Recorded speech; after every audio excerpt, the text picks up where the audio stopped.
Hey, everybody. Welcome to MLS Today, Wednesday, May 11th edition. Your usual host, David Goss. And boy, do we have some Cup soccer to talk about.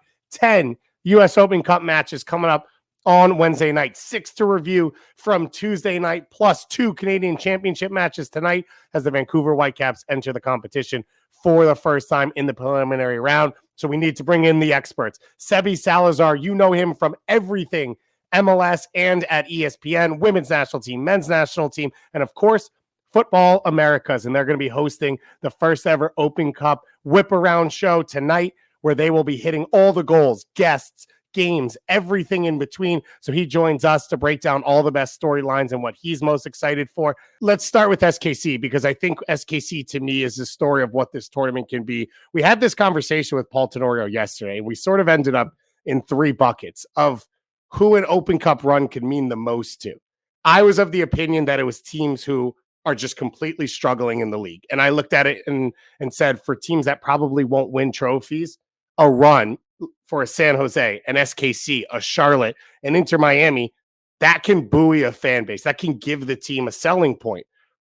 My producer, Rich, fell on the line of an LAFC or Philadelphia Union, although they now already lost, a chance to stack trophies early in the year while you're still trying to build towards Supporters Shield and MLS Cup. And Paul fell on the side of those borderline playoff teams that are in the process of building, saying this is an early selling point for an Orlando City, for an FC Dallas, although it didn't work out, to say you can believe in what we're building.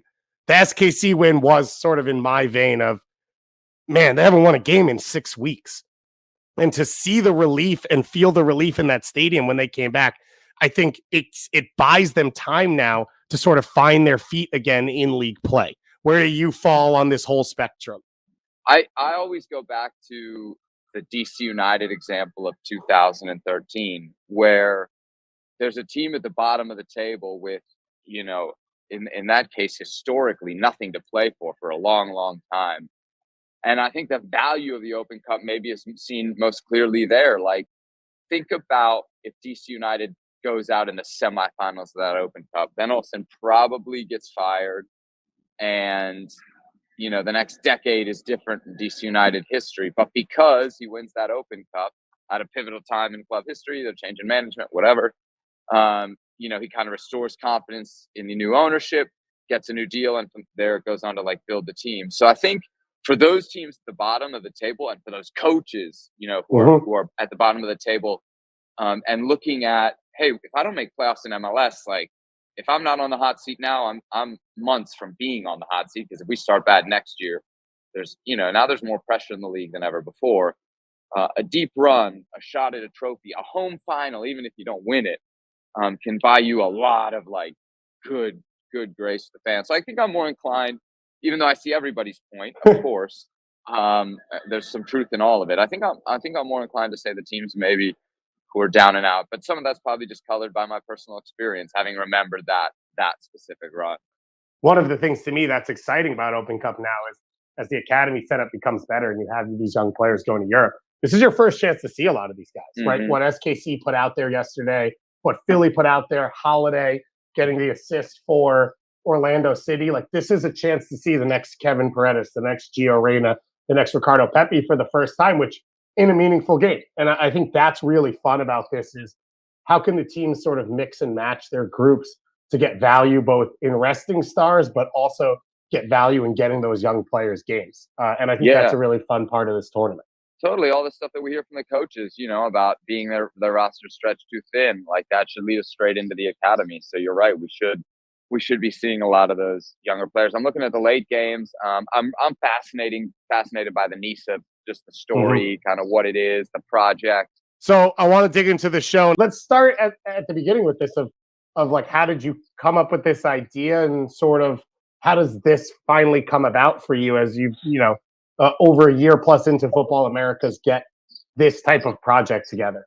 Yeah. So, I mean, at this point, we look at it as Football Americas and we're like, okay, we have our show, whatever, twice a week. We're hoping to expand it, but what else can we kind of get involved in?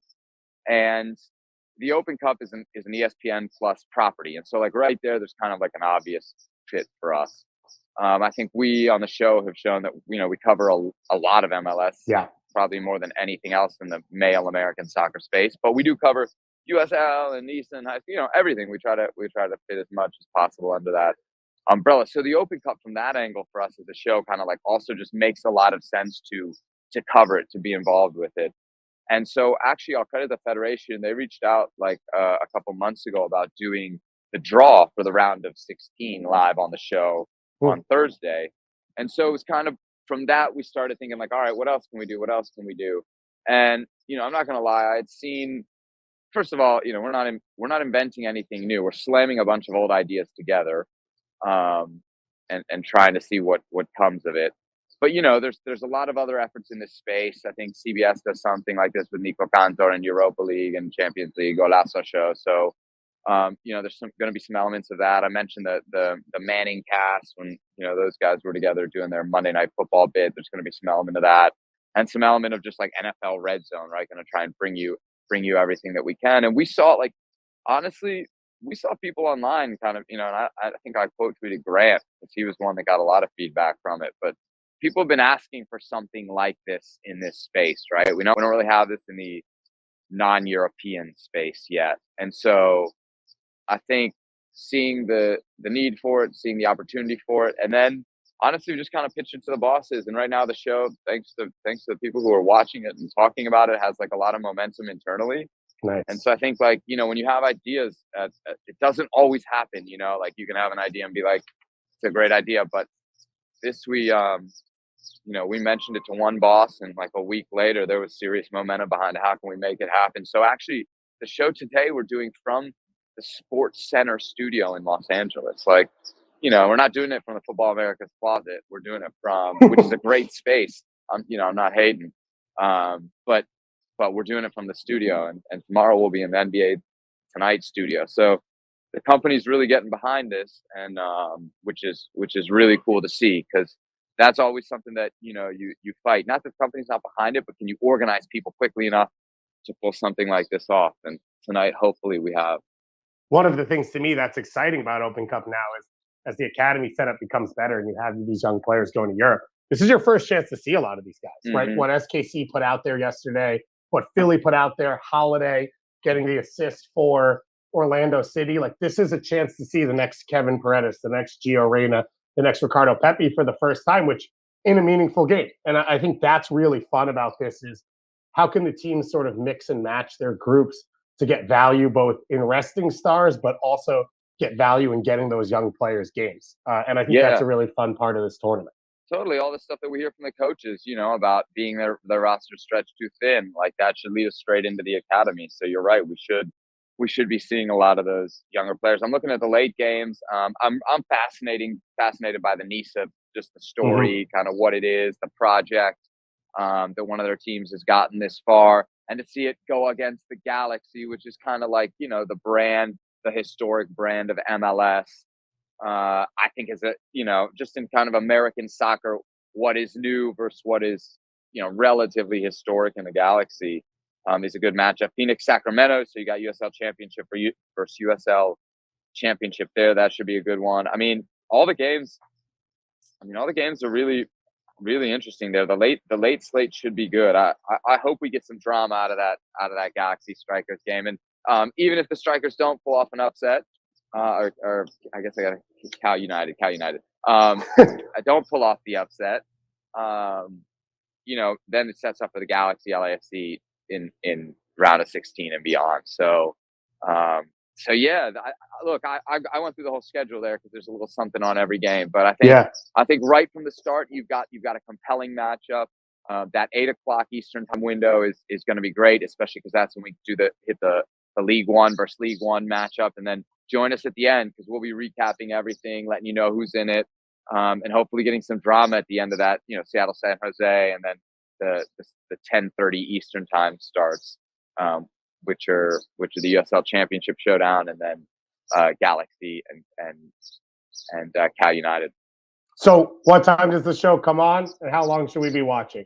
Right. So, yeah, we're gonna do a lot of live television today. Boy, we're gonna be. Good thing I'm standing right in front of me. Good thing there's a Starbucks right here outside the the production facility in Los Angeles. So the Richmond Charlotte game kicks off at 6:33 Eastern time.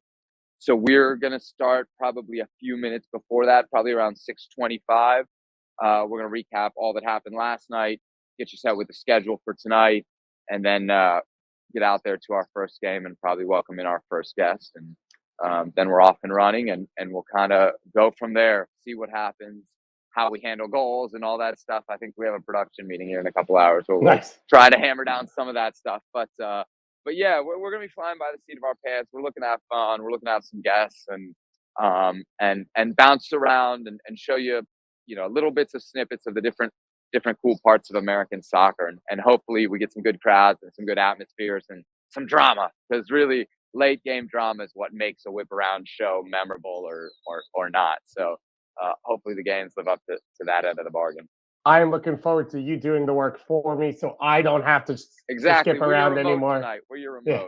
Yeah, exactly. So I appreciate it. Of course, Football Americas twice a week on the ESPN FC podcast app or on ESPN Plus. It is the best show in North American soccer. And as Sebi said, they cover MLS, but it's USL, it's Liga MX, it's international players playing overseas, it's NWSL, it's women's national team. It's everything you want rolled into one show with two great hosts. So Sebi, thanks for joining us. Tell Herc we don't say hi. Give him the cold shoulder for us, but we appreciate it, and we're really looking forward to tonight.